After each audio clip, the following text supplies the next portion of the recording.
السلام علیکم ناظرین، آج ہم سورۃ تکاثر پڑھیں گے۔ یہ مکی سورہ ہے۔ بظاہر تو قرآن کی بہت چھوٹی سورت ہے مگر بہت گہری ہے، جو انسان کی دنیاوی زندگی میں مشغولیت اور آخرت کی حقیقت کو بڑی واضح بیان کرتی ہے۔ تو اس سورت میں اللہ تعالیٰ نے انسان کو خبردار کیا ہے کہ وہ دنیاوی دولت و تکاثر اور فانی نعمتوں میں اتنا مشغول نہ ہو کہ آخرت کی تیاری ہی بھول جائے۔ تو اللہ تعالیٰ نے اس سورت سے ہمیں اس بات کی اہمیت بتائی ہے کہ ہم اسے مال و دولت کی تعداد میں اضافے کی بجائے اللہ کی رضا کے مطابق اپنی زندگی گزاریں۔ حضرت عبداللہ بن جابر رضی اللہ تعالیٰ عنہ کا قول بھی موجود ہے کہ قریش کے لوگ جب ایک دوسرے سے مال و دولت اور اپنی نسل کی بڑھوتری پر فخر کیا کرتے تھے تو اللہ سبحانہ و تعالیٰ نے اس سورت کو نازل کیا تاکہ لوگوں کو بتا سکیں کہ یہ دنیا فانی ہے، یہ چیزیں تمہارے لیے مفید نہیں ہوں گی، بلکہ آخرت کی تیاری ہی تم پر سب سے زیادہ ضروری ہے۔ تو اس سورت میں ہم پڑھیں گے کہ اللہ تعالیٰ نے کیا فرمایا تھا انہیں۔ بسم اللہ الرحمن الرحیم، شروع کرتی ہوں اللہ کے نام سے جو نہایت مہربان اور رحم کرنے والے ہیں۔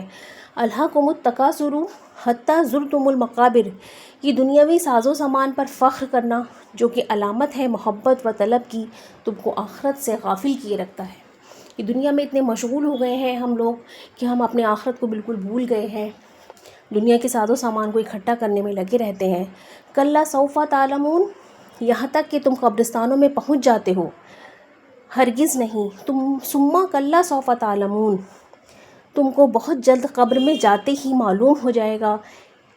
یعنی کہ ہم قبر میں پہنچ جاتے ہیں، ہمیں پتہ نہیں چلتا کہ ہم اس دنیا کو کہاں تک ختم کر دیتے ہیں، اس دنیا کی طلب میں ہی اپنی زندگی ختم کر دیتے ہیں، یہاں تک کہ قبر میں جانے کا وقت آ جاتا ہے، ہمیں تب بھی عقل نہیں آتی۔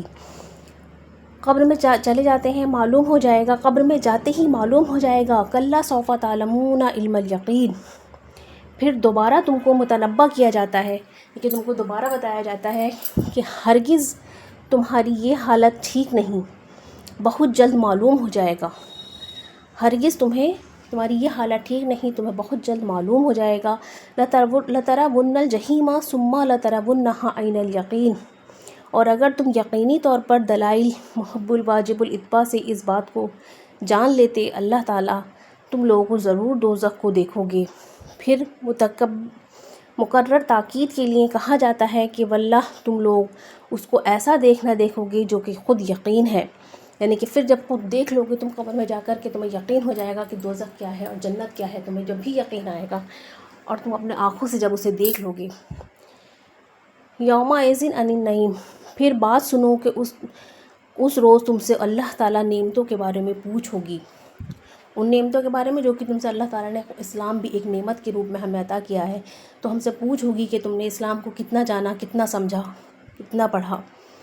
ناظرین، اس صورت کو زیادہ سے زیادہ شیئر کیجیے تاکہ لوگ اس زندگی کی حقیقت کو سمجھ سکیں اور خیر اور شر میں کمپیریزن کر سکیں کہ ہمارے لیے کیا بہتر ہے کیا نہیں۔